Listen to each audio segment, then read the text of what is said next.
el segundo día como puerta del cielo. Ayer celebrábamos la memoria de San Ambrosio. Tuvimos la oportunidad de reflexionar en torno a la mansedumbre de Jesús. Él mismo nos invita a ser como Él y a ser manso y humilde de corazón. Y hoy también continuaremos reflexionando en torno a esta solemnidad proclamada en el año 1854 por el Papa Pío IX, el 8 de diciembre, con la bula Ineffabilis Deus.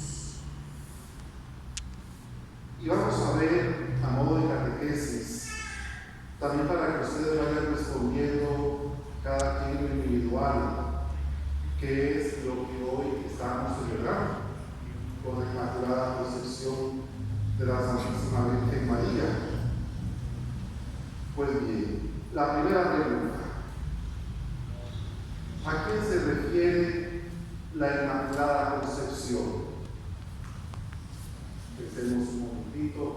Si hoy estamos celebrando la Inmaculada Concepción, es la concepción de Jesús, ahora que estamos próximos a su nacimiento, es la concepción de la Santísima Virgen María.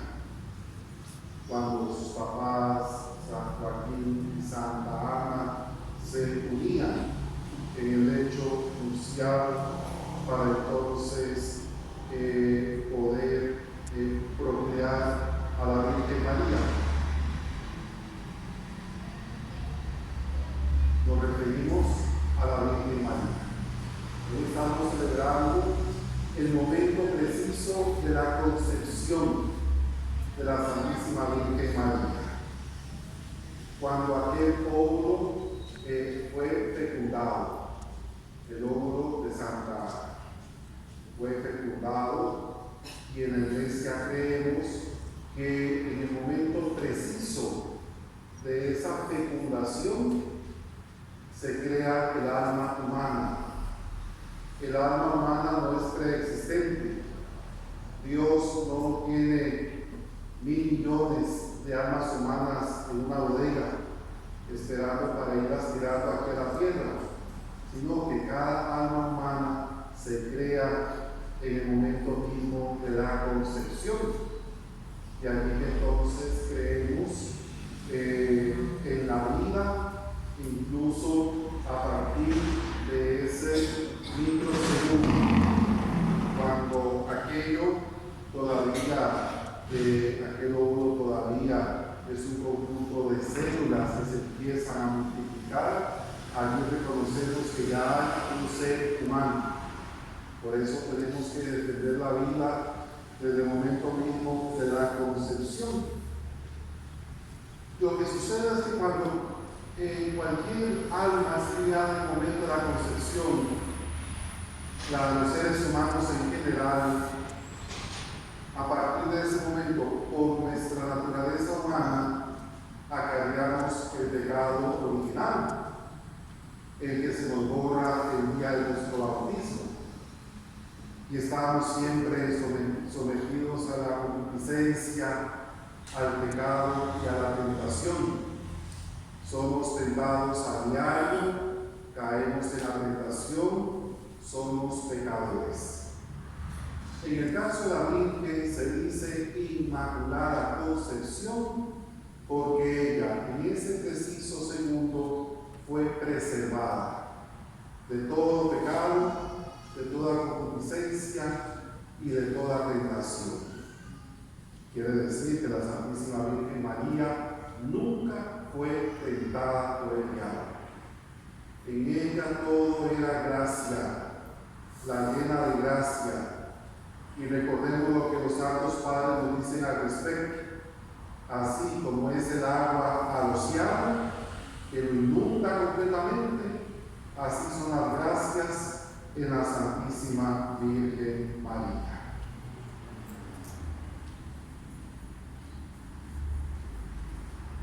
Siguiente pregunta: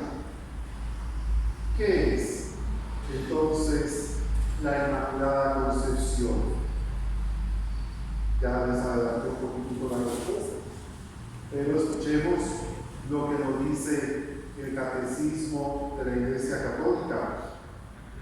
Para ser la Madre del Salvador, María fue dotada por Dios con dones a la medida de una misión tan importante. El ángel Gabriel, en el momento de la anunciación, partecita que escuchamos ahorita en el Evangelio, la saluda como la llena de gracia. En efecto, para poder dar el asentimiento libre de su fe, al anuncio de su vocación quiere decir llamada, vocación, era preciso que ella estuviera totalmente conducida por la gracia de Dios. Esto en el numeral 490. A lo largo de los siglos, la Iglesia ha tomado conciencia de que María, llena de gracia por Dios, había sido redimida desde su concepción. Es lo que confiesa el dogma que hoy estamos celebrando. ¿Se acuerdan de qué año? 1854. Proclamado por cuál papa? Pío IX. Y el nombre de la bula, del dogma, del documento, Ineffabilis Deus. Dice el Santo Padre, Papa Pío IX: la bienaventurada Virgen María fue preservada inmune de toda la mancha del pecado original en el primer instante de su concepción por singular gracia y privilegio de Dios omnipotente, en atención a los méritos de Jesucristo Salvador del género humano. Numeral 491. Bueno, la respuesta a esta pregunta ya se la supe con la respuesta anterior. ¿Significa que María nunca pecó? Sí, significa que María nunca pecó. Debido a la forma de redención que se aplicó a María en el momento de su concepción, que no fue una concepción virginal como en el caso de Jesús en ella, sino que hubo participación humana de sus papás a través del acto de la sexualidad. Ella no solo fue protegida del pecado original, sino también del pecado personal. ¿Qué nos dice el Catecismo al respecto? Numeral 493. Lo que los padres de la tradición oriental llaman a la Madre de Dios la Toda Santa, la Panagía. La celebran como inmune de toda mancha de pecado y como plasmada y hecha una nueva criatura por el Espíritu Santo. Por la gracia de Dios, María ha permanecido pura de todo pecado personal a lo largo de toda su vida. Entonces, una pregunta con trampa. ¿Necesitaba María que Jesús muriera por ella en la cruz?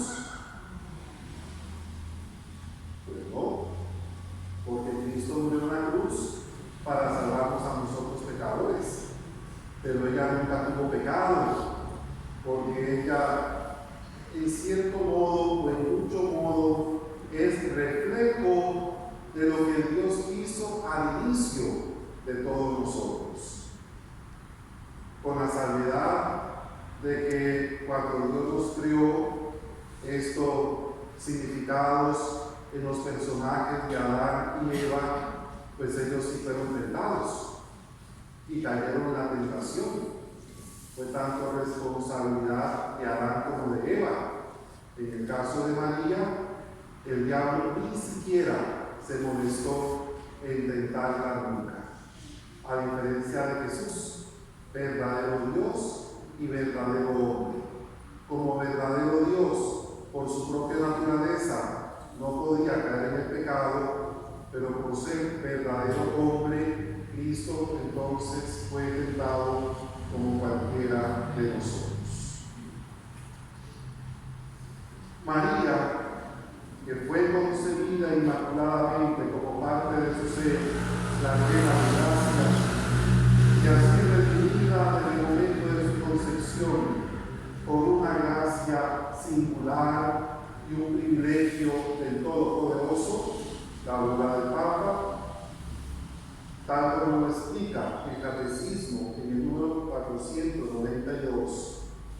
Esta resplandeciente santidad del todo singular, de la que ella fue enriquecida desde el primer instante de su concepción, deviene toda entera en Cristo. Ella es redimida de la manera más sublime en atención a los méritos de su Hijo. Claro, la mamá. Su hijo tiene que tratarla bien desde todo punto de vista. El Padre la ha bendecido por toda clase de bendiciones espirituales, lo que ahora escuchábamos en la segunda lectura. En los cielos y en Cristo más que a ninguna otra persona creada. Él la ha elegido en el instante antes de la creación del mundo para ser santa e inmaculada en su presencia, en el amor. Y el número 508 del Catecismo describe: de la descendencia de Eva, Dios eligió a la Virgen María para ser la madre de su Hijo. Ella, la llena de gracia. Vean cómo ese término se repite una y otra vez porque es la clave fundamental para poder entender el misterio y para poder dar un sentido teológico y místico también al dogma. Es el fruto más excelente de la redención. Desde el primer instante de su concepción fue totalmente preservada de la mancha del pecado original y permaneció pura de todo pecado personal a lo largo de toda su vida. Hemos mencionado a Adán y Eva y hemos mencionado a la Virgen María. La pregunta, ¿puede hacerse un paralelo, una comparación entre María y entre Eva? Adán y Eva fueron criados inmaculados. Por eso decimos que la Virgen María es modelo de la Iglesia, porque Dios quiso que todos nosotros fuéramos como ella. Pero Adán y Eva fueron criados inmaculados, sin pecado original o su mancha. Ambos cayeron en desgracia, Adán y Eva. A través de ellos la humanidad estaba destinada a pecar, y aquí las consecuencias del pecado: la muerte, el parir con dolor, el ganarse el pan con el sudor de la frente. Cristo y María, a eso nos encontramos este paralelismo. Recordemos que un paralelismo es cuando dos puntos viajan continuamente sin unirse nunca, como dos guiones. Cristo y María fueron también concebidos inmaculados. Ambos permanecieron fieles. A través de ellos la humanidad fue redimida del pecado. Entonces decimos que Jesús es por tanto el nuevo Adán y María es por tanto la nueva Eva. Los padres de la Iglesia hacen también un paralelismo en cuanto al árbol de la cruz. El fruto de aquel árbol, ¿cuál era el fruto de aquel árbol? No, es una pregunta con trampa, porque nunca dice el libro del Génesis que era una manzana. Nada más dice el fruto prohibido. Así como aquel árbol fue consecuencia del pecado, del árbol de la cruz nos vino el remedio María para aquel pecado, para aquel mal. Y por eso la Virgen María se presenta pisoteando, matando, estripando la cabeza de una serpiente, precisamente para decir que ya aquel enemigo que sucumbió a la humanidad, a pecar, a la muerte y a todo lo que nos acarrea el pecado, ella, al ser la Madre de Dios y Dios al morir en la cruz, entonces da fin a ese pecado. Por cierto, una pregunta en mi época de filosofía: ¿en la cruz quién muere, Dios o el hombre? La que estamos hoy tan ¿quién muere en la cruz? Diría el padre Vitorino, o el señor Vitorino, que fue mi profesor de filosofía, que son herejes los que dijeron que el hombre y que el castigo serán quemados con leña verde, para que arda mucho. No, porque es que todos los días mueren hombres, todos los días mueren hombres, y ninguno de ellos nos da la capacidad de redimirnos. En la cruz muere Dios, y es precisamente por eso que lo hace fuera del espacio del tiempo para abarcar a toda la humanidad, ¿verdad? ¿Cómo que en la cruz muere Dios? Bueno, es que el amor de Dios es así, no lo podemos comprender, no lo podemos entender, es un amor irracional, un amor loco, pero en la cruz muere Dios, muere Jesús, porque no se puede separar verdadero Dios y verdadero hombre. Entonces, en la cruz precisamente se da este acontecimiento. Algunos herejes al inicio decían que cuando Cristo murió en la cruz, entonces Dios se salió del cuerpo de Jesús y que murió el hombre, y que cuando Dios regresó al cuerpo de Jesús fue cuando resucitó. Pero esa fue una herejía que en su momento la Iglesia condenó, porque no puede ser posible ese razonamiento, y así otro montón de herejías como la que ustedes acaban de decir. Vamos a seguir con la clase.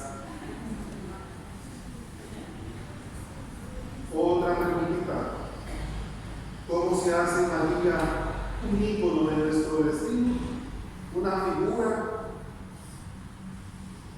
Aquellos que mueren en amistad con Dios y así para ir al cielo serán liberados de todo pecado y mancha de pecado.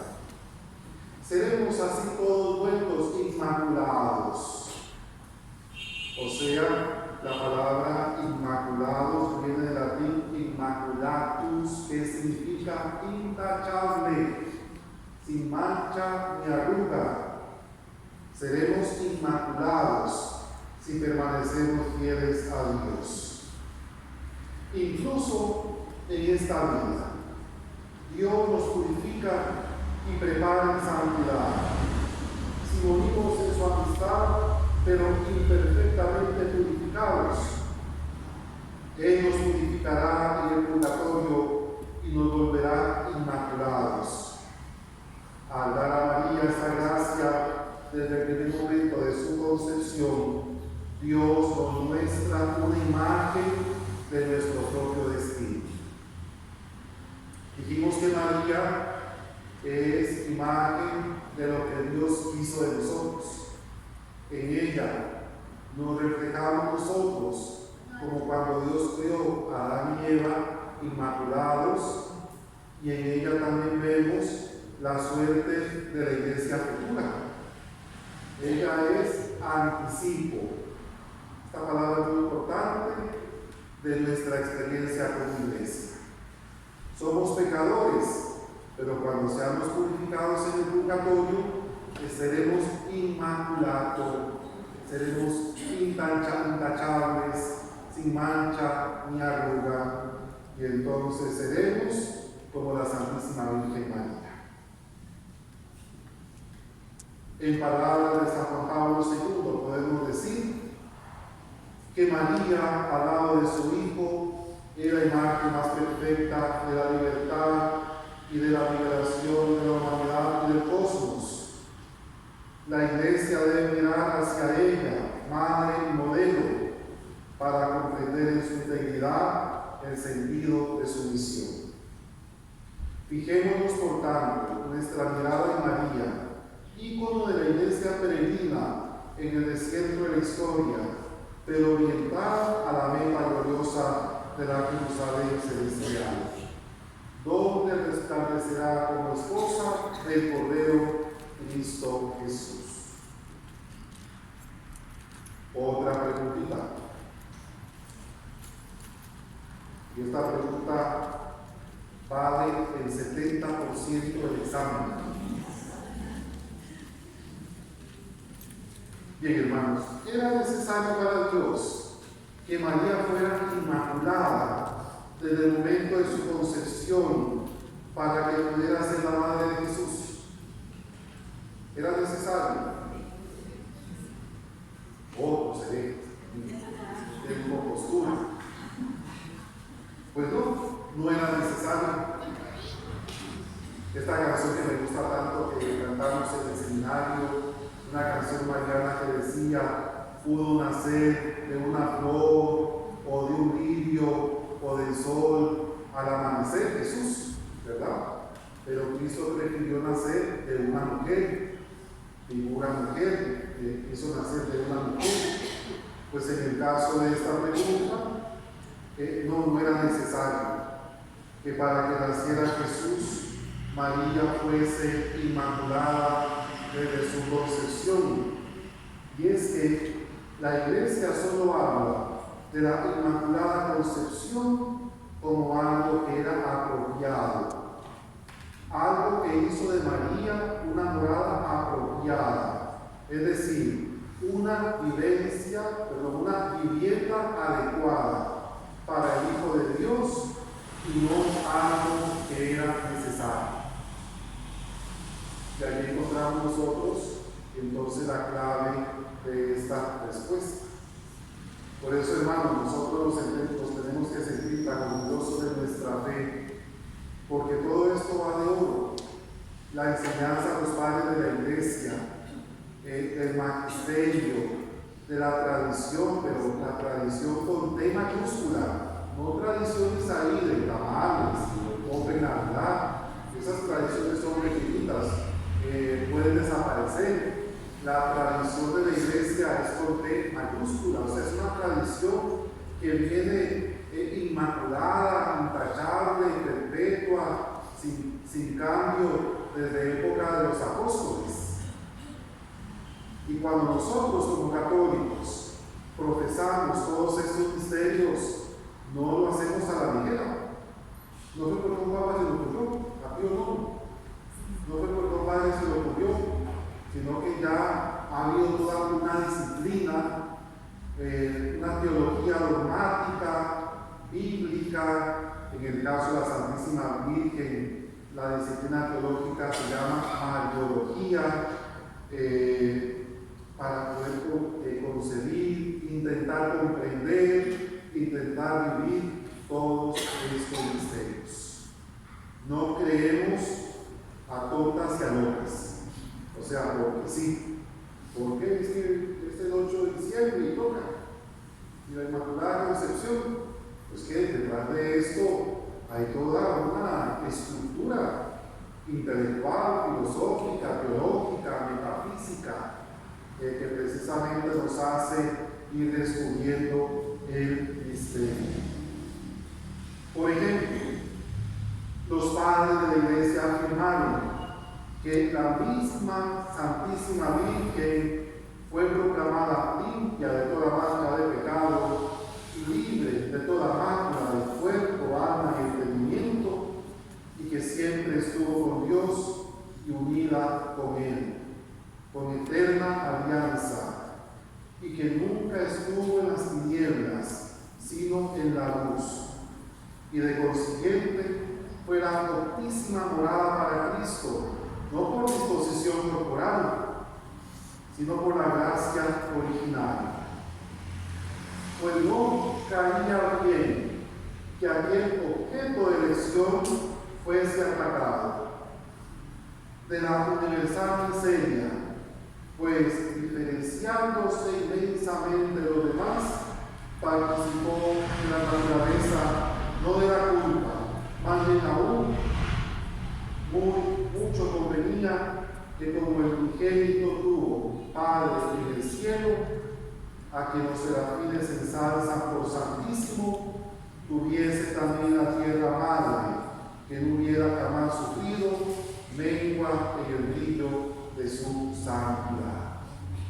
Vean que bonitas las palabras de los padres de la iglesia. Estamos hablando de los padres antiguos, tanto los padres griegos como los padres latinos. Y por consiguiente, María, ya para que, a ver cómo decía, ¿no?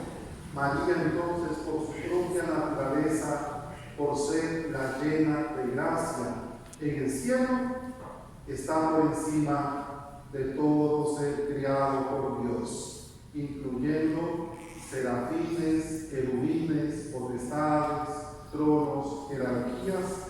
La Virgen María está entonces en lo más alto del cielo, precisamente por su naturaleza.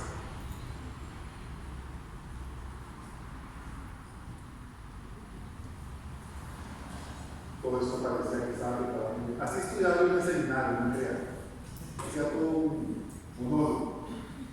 Pero bien, hermanos, todo esto es precisamente para poder ahondar un poquito del misterio tan dichoso que hoy estamos celebrando.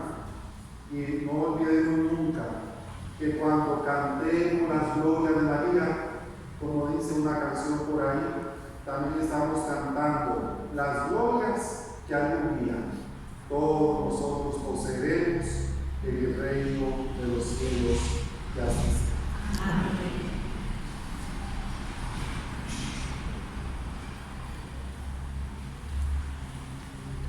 Puesto de pie, profesamos nuestra fe.